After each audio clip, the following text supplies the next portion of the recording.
Okay, my presentation set one is on George Friedrich Handel, the Messiah, and the Blind Boys of Alabama Free at Last. Okay, so time and location for Handel's Messiah is it's composed in 1741 in London, premiered in Dublin 1742. The Baroque oratorio from choir, soloist, and orchestra. Handel was born a German-born, London-based composer writing for English audiences. The Blind Boys Free at Last was recorded in the U.S. in Alabama, and it's an iconic gospel group founded in 1939. Their modern version was recorded for a contemporary gospel blues audience. The Blind Boys continue the legacy of black gospel tradition in American South. What's common in both for a time and location is they're both deeply rooted in Christian tradition. They both have strong ties to church communities and spiritual gatherings. Both have transcended religious spaces performed in concert halls and festivals worldwide. For social context for Handel Messiah, it's written for charity concerts and Lent Easter seasons. It became popular as a massive choral event. It helped shape English oratorio as an alternative to Italian opera. For the Blind Boys Free at Last, the Free at Last draws from African spiritual and civil rights movement rally cries. The Blind Boys version connects gospel with blues and soul, echoing Black American fight for equality, and it continues a living tradition of gospel group touring, recording, and worshiping through song. What's common in both is they both deliver messages of faith, freedom, and redemption.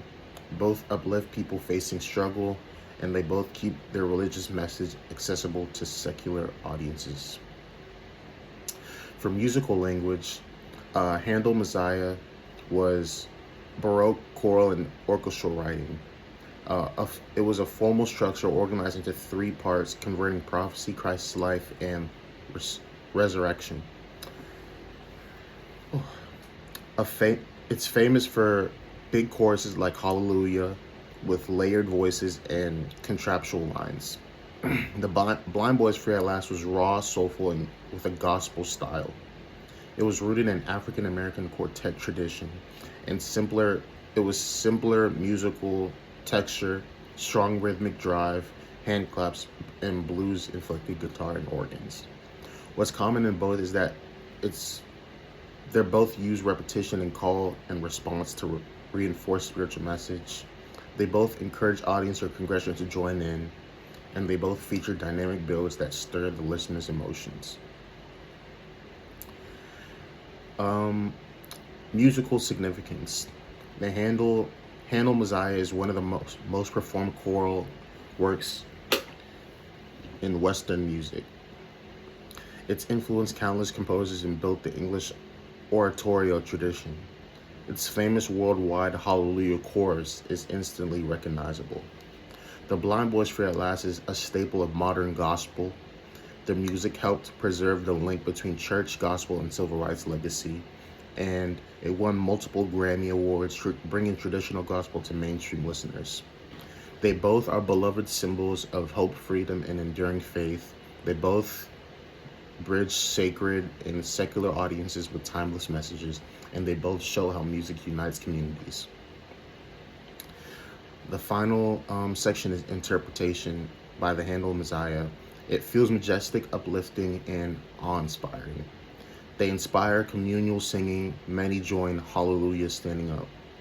It's often performed in large concert halls and churches. For Blind Boys, it feels earthy, warm, and liberating. You feel like clapping, singing, and testifying. Its rough-edged voice makes the music message feel lived in and authentic. It connects you directly to the struggles and triumphs of Black gospel heritage. And what's common in both is they both stir up deep feelings of faith, freedom, and resilience. They both offer spiritual hope beyond religious boundaries, and they both leave listeners with a sense of uplift and togetherness. Okay, for my Presentation 1, set 2 is going to be on Bob Dylan, Blowing in the Wind, and Sheila K. Adams, Little Matty Groves. Okay. So time and location for Bob Dylan. It was written and recorded by Bob Dylan in 1962 in New York City during the American Folk Revival. It's performed in Greenwich Village folk clubs, and it's rooted in American folk revival's mix of new songwriting and old ballad tradition. Sheila K. Adams' Matty Groves is centuries old, a British Isle ballad carried to Appalachia by early settlers. Adams learned it through family and community in Madison County, North Carolina. It's recorded in modern times but maintains traditional Appalachian ballad style. What's common in both is they're both from folk tradition. Each recording preserves an old tradition in a living, relevant way. Both have performed in intimate, informal settings like folk gatherings and festivals. For social context, Bob Dylan's was written during the Civil Rights Movement. It became an anthem for social justice and reflects the 1960s spirit of questioning authority. For Adams, Matty Groves, it's tragic ballad love, betrayal, and murder. It kept alive by Appalachian families who preserved British ballads through oral traditions. And Adams' performance shows how tradition can survive and thrive in rural communities. For both, they both tell stories about human struggle, moral lessons, and unanswered questions. They both highlight folk music power to carry values, history, and warnings. And they both remind listeners that folk songs are more than entertainment.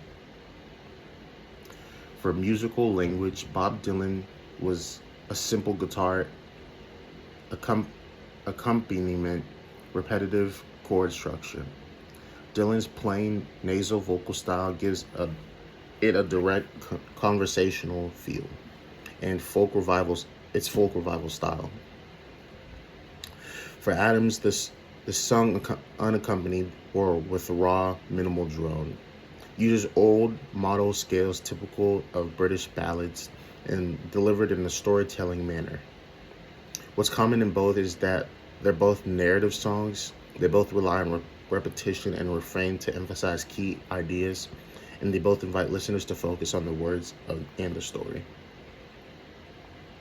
For musical significance, Bob Dylan became one of Bob Dylan's signature songs, and it helped him define a voice of a generation.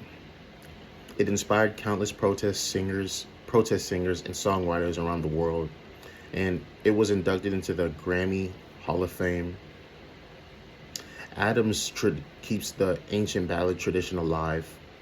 Adams is recognized as a keeper of Appalachian unaccompanied ballad singing, and it shows the endurance of oral tradition through family and community transmission. They both show the timelessness of folk tradition. They both provide that simple songs can carry huge emotional and cultural weight, and they each have been passed down and reshaped by singer's own voice and audience. The interpretation of Bob Dylan it feels urgent and questioning.